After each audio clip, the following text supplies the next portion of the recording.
On October 9th, news channels across America began broadcasting reports of American casualties in Taiwan. Several soldiers who had been sent to the island to train local Taiwanese forces had been killed during an overwhelming barrage of Chinese missiles. China warhawks in Washington now reached new levels of power and influence in Congress. A delegation of lawmakers gave Biden a signed letter demanding a military intervention to save Taiwan. The situation grew even more precarious by the hour. It was now confirmed that the People's Liberation Navy was occupying the islands of Kinmen and Matsu. PLN warships now maneuvered around Taiwan in a manner that suggested a blockade was imminent. Xi Jinping called the White House, announcing a quarantine of Taiwan and urging Biden to order every American warship to leave the area. Biden then spoke with his cabinet. Secretary of State Antony Blinken informed Biden that he had just gotten off the phone with the Japanese Prime Minister. Japan was already mobilizing its resources to aid Taiwan and any potential American effort to save the island. Secretary of Defense Austin then told Biden that if China's blockade around Taiwan were to be completed, Taiwan would inevitably be forced to concede. It would only be a matter of time. After hearing this, Vice President Harris warned Biden that he could not afford to suffer such an embarrassing defeat with only weeks left before the 2024 election. They would be destroyed at the ballot box. Biden made his decision.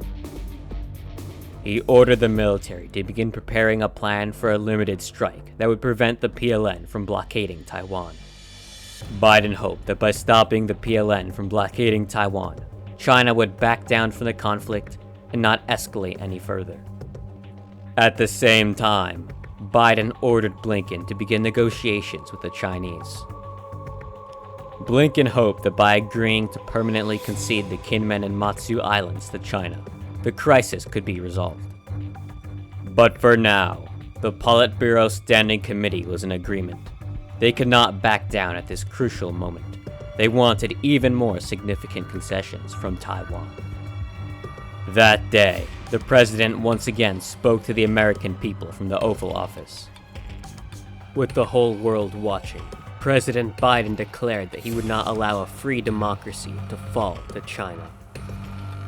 Biden then announced that U.S. naval forces would be deployed to the Taiwan Strait, with the mission of stopping any Chinese warship from crossing the strait's median line. This essentially established a large maritime buffer zone across Taiwan's western coast. Biden reassured the world that the United States would not strike first, unless China sought to violate the maritime buffer zone. He urged President Xi to accept a ceasefire immediately. Secretary Austin, together with the Joint Chiefs of Staff, came up with a plan to defend Taiwan, while trying to avoid an escalation of the conflict. A naval task force, composed of 2 carrier strike groups, led by the aircraft carriers the USS Ronald Reagan and the USS Theodore Roosevelt, were positioned near Taiwan. This naval task force was to immediately sail into the Taiwan Strait from the north and south. Reagan's strike group, also known as Carrier Strike Group 5, was to concentrate itself just north of Taoyuan City, which was a likely landing point for any Chinese invasion force. Roosevelt's strike group, known as Carrier Strike Group 9, went into position just west of Penghu County. From here, the 2 carrier strike groups would attempt to prevent any PLN ships from crossing the strait's median line. President Xi met with the Politburo Standing Committee to discuss the situation. Li Keqiang urged Xi to call off the operation to blockade Taiwan. He believed the chances for escalation were too high. Wang Qishan angrily countered Li, claiming that the Americans were bluffing. If the PLN kept up the pressure, they could gather significant concessions in negotiations, perhaps even reunification with Taiwan. Wang Huning agreed with his comrade, stating that backing down so soon would put them at a disadvantage in the negotiations. She was convinced by this. The People's Liberation Navy moved to surround Taiwan. They broadcasted warnings to the US ships, demanding that they vacate the Taiwan Strait immediately. Several Chinese warships crossed the median line just south of Penghu County, seeking to surround the Taiwanese coast. On the way, several Chinese ships were sunk by underwater mines, weakening their fleet. Carrier Strike Group 9 scrambled fighter jets in an attempt to ward off the incursion, believing that the mere threat of an escalation would cause these warships to back down. They did not. Chinese fighter jets were scrambled to meet the Americans. For several minutes, both Chinese and American planes danced around each other in the air, neither firing a single shot. Instead, they kept flying closer and closer.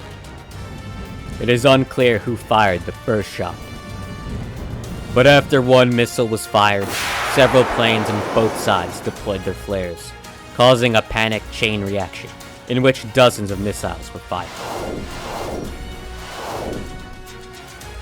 An all-out dogfight ensued. Carrier Strike Group 9 moved to support their forces in the battle. Taiwanese jets and submarines were scrambled to assist the Americans. Before long, the Battle of the Taiwan Strait had begun. The world reacted in horror as the news came in. Australia, Japan, and India, who were part of an alliance with America known as the Quad, strongly condemned China's actions. They offered military support to America and Taiwan. In India, the army adopted an aggressive posture toward China in an area known as the Line of Actual Control. Prime Minister Modi sought to use the current crisis to pressure China to give up occupied Indian territory. Indian and Chinese troops began engaging in armed skirmishes along the border. The crisis was escalating,